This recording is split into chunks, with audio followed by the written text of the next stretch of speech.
Donc, en fait, c'est très simple. C'est que ça peut vraiment vous aider à, encore une fois, gagner du temps. Et être beaucoup plus productif. Ça va vous éviter de faire des allers-retours à gauche à droite entre votre menu de brush, d'outils, de couleurs et votre illustration. Donc pour ça, c'est tout simple. Vous faites un clic droit. Et vous avez ce menu radial rapide qui apparaît. Donc sur ce menu radial rapide, qu'est-ce qui se passe ? Vous avez ici un sélecteur de couleurs. Donc déjà, ça vous évite de venir ici à chaque fois. Autour du sélecteur de couleurs, vous avez ici toutes les dernières couleurs que vous avez utilisées. Donc si vous regardez bien, les couleurs qui sont listées ici, si on part du noir vers le blanc, si on va part dans ce sens-là, vous allez voir que ce sont les mêmes couleurs qui sont listées ici, à côté de votre sélecteur de couleurs. Ok, donc toutes les dernières couleurs utilisées se trouvent ici. Ok. Dans la petite roue ici, se trouvent vos brushes favoris. Donc, vous pouvez voir ici que si on déroule le menu ici de brush, vous avez toutes les différentes sections, et vous avez la section My Favorites avec mon superbe anglais, et dedans, vous avez des brushes favoris. Alors par défaut, Krita met des brushes dans les favoris, mais c'est à vous, du coup, de créer votre propre sélection de brushes en favoris. Ok ? Donc pour ça, il vous suffit de venir sur un brush pour enlever ceux que vous ne voulez pas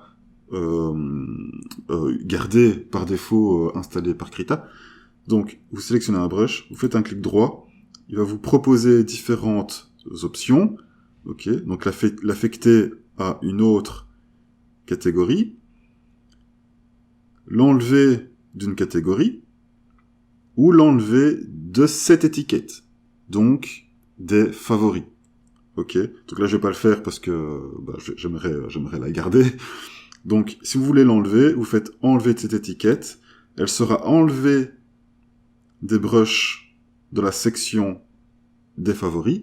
Ok, donc moi je les ai quasi tout enlevés, à part ces deux-là que j'ai conservées, et toutes les autres ici, ce sont celles que j'ai rajoutées dans mes favoris, parce que ce sont les brushes que j'utilise le plus souvent, le plus fréquemment. Donc j'ai mes brushes de croquis, j'ai mon petit pinceau fétiche ici, pour mes ancrages, ici il y a le Shapesfill qu'on a vu ensemble pour les remplissages de colorisation à main levée, ici j'ai mon petit brush phare aussi de peinture, et ici l'estompe qui sont très très pratiques aussi, que j'utilise aussi très souvent.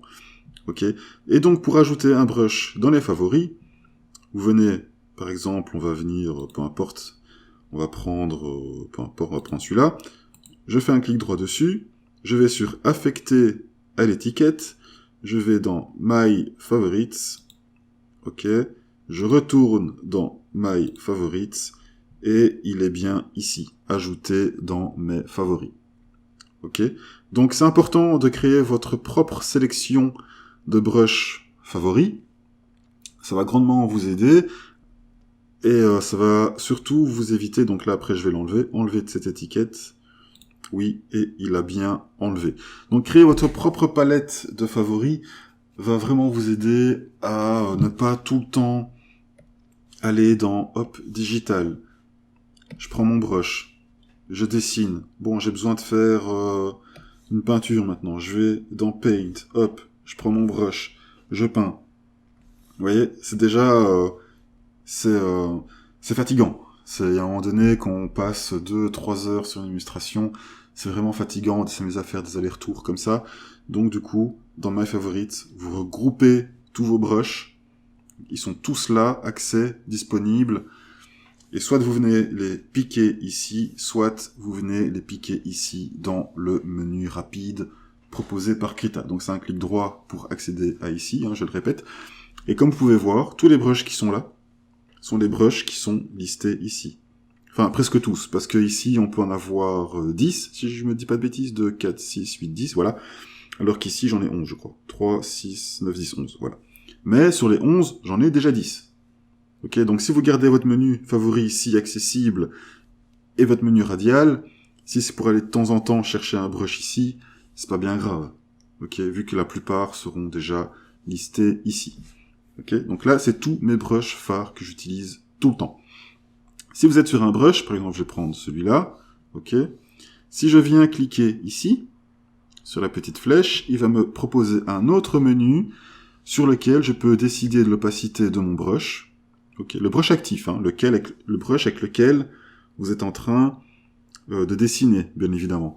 Donc je vais pouvoir décider de son opacité ici, je vais pouvoir décider de la taille du brush, de son angle, etc. Ok, si je rappuie, je remets le menu, je referme le menu. À côté, vous voyez qu'il y a une petite étiquette. Si j'appuie sur l'étiquette, hop, j'aurai accès à toutes les différentes sections de brush. Donc my favorite, texture, hop, il va lister une partie des brushes de texture. Si je vais dans ink, hop, il va lister une partie des brushes de ink, etc. Okay, donc c'est pas forcément, le menu qui est ici n'est pas forcément les brushes mis en favori, mais voilà, vous avez accès quasi à presque tous les panels. Moi personnellement, je le laisse sur ma favori, parce qu'évidemment, ce sont les brushes que j'utilise le plus fréquemment. Donc voilà, donc si j'ai besoin d'un autre brush, oui, à ce moment-là, j'irai ici plutôt en fait dans le menu pour aller le chercher. Ok, mais il est plus pratique de mettre vos brushes en favori ici. Ok, sur la petite jauge ici, je peux zoomer et dézoomer. Ok, si j'appuie ici sur le 100%, j'ai un agrandissement à 100%. Ok, si j'appuie ici, je fais passer mon image en miroir horizontal. Si j'appuie ici, il va me faire un plein écran. Okay. Donc je peux après du coup la déplacer, etc., etc. Si je recoche, il me remet en vue interface.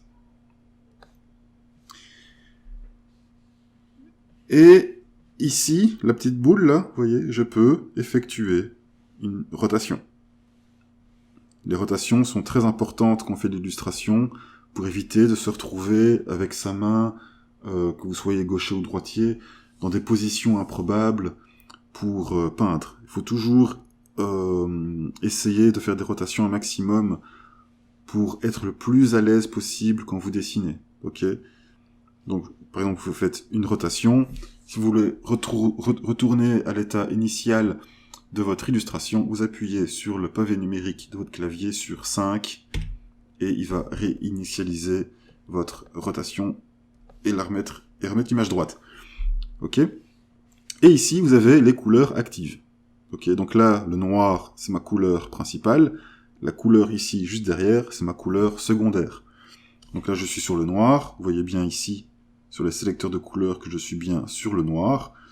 Si je viens ici changer dans la sélecteur, vous voyez bien que les couleurs changent. Ok. Et si je veux passer à ma couleur secondaire ici, j'appuie sur X sur mon clavier, il va les intervertir, et du coup, après, je pourrais également changer cette couleur-là, si nécessaire. Ok. Donc ça a l'air tout bête comme ça, mais ce petit menu radial est très très efficace parce que ça va vous faire gagner du temps et vous éviter des allers-retours, vous éviter d'aller dans des menus, chercher après des brosses, etc., etc. Donc je ne peux que trop vous conseiller d'être organisé quand vous faites des illustrations, que ce soit dans vos calques ou autres. Soyez vraiment organisé. Voilà, donc gérez vos calques, gérez vos brushes favoris pour pouvoir en retrouver un maximum ici dans votre menu rapide radial. Et vous allez voir, vous allez être beaucoup plus productif et ce sera aussi beaucoup moins fatigant pour vous également. Ok? Donc, petit rappel, clic droit, hop, menu radial, et vous avez quasi presque tout sous la main. Voilà, donc c'était la petite astuce de rapidité pour être productif